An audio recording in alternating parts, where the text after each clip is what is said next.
નમસ્કાર. આયુર્વેદે નગર જીવન, ગ્રામ્ય જીવન, વૈદ્ય જીવન તેમજ અનેક પ્રકારના જીવનોનો સૂક્ષ્મ અભ્યાસ કરી અને અનેક સુભાષિતોની રચના કરેલી છે. ગ્રામ્ય જીવન પર આધારિત એક સુભાષિત જે ગુજરાતી કહેવતના રૂપે પ્રસિદ્ધ થયેલું છે તે સુભાષિત છે, ઓકી દાંતણ જે કરે નરણા હરડે ખાય, દૂધે વાળું જે કરે તે ઘેર વૈદ ન જાય.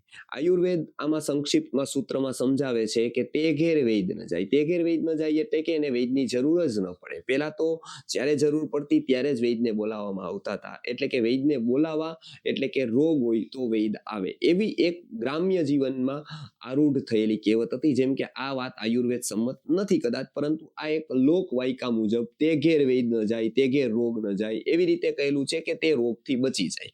એટલે કે વૈદની જરૂર એમને રોગ માટે ન પડે. સ્વાસ્થ્ય માટે તો વૈદની જરૂર છે જ, પરંતુ રોગ માટે એની જરૂર ન પડે એ દર્શાવવા માટે આ સુભાષિત છે. અને ખાસ કરીને ગ્રામ્ય જીવનને લઈને આ સુભાષિત આપવામાં આવ્યું છે. તેથી એની થોડો વિસ્તાર આપણે જોઈએ. પહેલું છે ઓકી દાંતણ જે કરે, એટલે કે જ્યારે પણ આપણે દંતમંજન કે દાંતણ કરતા હોઈએ ત્યારે ઓકવાનું હોય છે. એટલે કે જીવી ઉલીવ ઉતારવાની પદ્ધતિ આખા વિશ્વમાં માત્ર ભારતની જ છે. એટલે કે લોકો યુરોપિયન કન્ટ્રીઝના લોકો આજે દાંત સાફ કરતા થયા છે, પરંતુ આજે પણ એ લોકો જીભ સાફ નથી કરતા, એટલે કે ઓકતા નથી. એટલે કે જીભનો કફ અથવા તો કંઠનો કફ એ લોકો બહાર કાઢતા નથી. એટલે કે એવા રોગો એમને ઘણા બધા થાય છે. તેથી પેલું છે કે ઓકી દાંતણ જે કરે, એટલે કે માત્ર દંત મંજન નથી કરવાનું, પરંતુ ઓકી અને કોગળા કરવાના છે. એટલે આ પેલી વસ્તુ કીધી કે ઓકી દાંતણ જે કરે. એટલે પેલું આરોગ્યનું સૂત્ર એ આપ્યું છે કે જ્યારે તમે દાંતણ કરો છો, દંત મંજન કરો છો, ત્યારે ઓકવું, જીભને સાફ કરવી, અને ખાસ કરીને ઓકીને ઉપરમાં લંગ્સમાં રહેલો કફ કાઢવો, કંઠમાં રહેલો કફ કાઢવો અતિ જરૂરી છે. જેથી એ માત્ર દાંતની સફાઈ નથી, જીભની સફાઈ નથી, કંઠની પણ સફાઈ છે અને ફેફસાની પણ સફાઈ છે. એટલે પેલી વાત કરી ઓકી દાંતણ જે કરે. આપણે ગામડામાં હજી પણ જઈએ, ગ્રામ્ય જીવનને જોઈએ તો એ લાગે છે કે એ લોકો ઓકતા હોય છે, કે જે ખૂબ સારું છે. આપણને જોવું ગમે નહીં થોડી વાર પૂરતું, પરંતુ એ અતિ સારી આરોગ્યદાયી ટેવ હોય છે. તો અહીંયા પેલું કીધું ઓકી દાંતણ જે કરે. પછી બીજું કીધું નરણા હરડે ખાય. આ નરણા એટલે કે ખાલી પેટ. કંઈ જ્યારે ખાધું ન હોય ત્યારે યદી તમે હરડે ખાવ છો, એટલે કે તમારી શરૂઆત હરડેથી જ થાય છે, તો આ હરડે વાયુનું અનુલોમન કરે છે.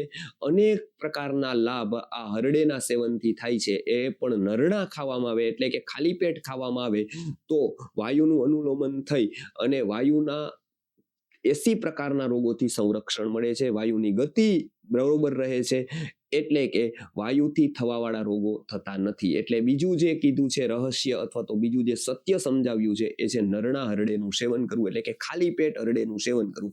આ બેડ ટી પીવાવાળા કદાચ આ સારી ટેવને પાડશે તો એનું બેડ બધું જ છૂટી જશે. એટલે કે બેડ ટી જેવી બેડ આદત એક પણ નથી, કે સવારમાં ઉઠી અને પેલું જ તમે એસિડિક કોઈ વસ્તુ વાપરો છો ત્યારે શરીરનું એસિડ કોપાયમાન થઈ જાય, અનેક પ્રકારના ઉદર રોગની સંપ્રાપ્તિ થાય છે. તો આયુર્વેદે કીધું છે કે કોઈ પેલું દ્રવ્ય જો લેવાનું હોય તો એ હરડેલું, જેથી કરીને વાયુનું અનુલોમન થાય અને પેટના અનેક રોગોથી બચી શકાય.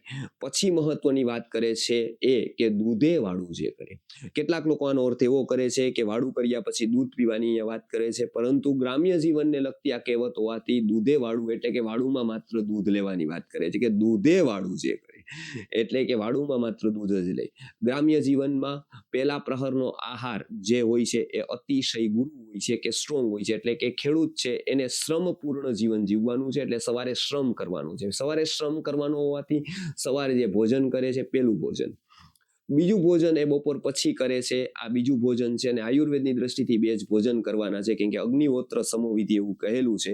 એટલે બે ભોજન તો એમના બપોરે પૂરા થઈ જાય છે. જ્યારે સાંજે આવે છે ત્યારે વાળુનો સમય હોય છે, પરંતુ આયુર્વેદની દ્રષ્ટિથી વાળુમાં દૂધ પ્રધાનતા રાખે, એટલે થોડી ખીચડી લે તો કઈ વાંધો નહીં, બીજું લે, પરંતુ મુખ્ય દૂધનો આહાર રાખે તો એનું પાચન સુવ્યવસ્થિત થાય છે, કેમ કે એને 2 વાર આહાર લઈ લીધેલો છે.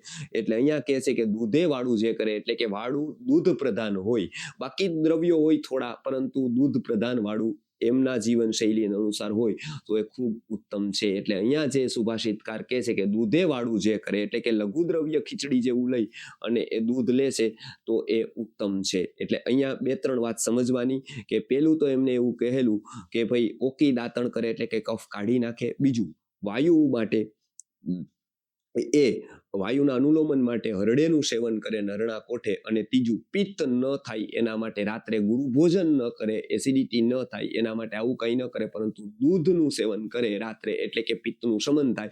એટલે કે અહીંયા કફ, વાત અને પિત્તનું શમન કરી ત્રિદોષને સમ રાખવાની ઉત્તમ જીવનચર્યાનું વર્ણન છે, જે ક્યારેક ગામડાઓમાં જોવા મળતી હતી, આજે તો માત્ર પુસ્તકોમાં જોવા મળે છે. એટલે કે આજે માત્ર એની યાદો રહી ગઈ છે, જીવનમાં જોવા મળતું નથી. વાસ્તવમાં ભારત ફરી પાછું આવું ગામ ઊભું કરશે, આવી જીવનચર્યા ઊભી કરશે, આવી ગ્રામ્યચર્યા ઊભી કરશે, તો ફરી પાછું ભારત બની શકશે.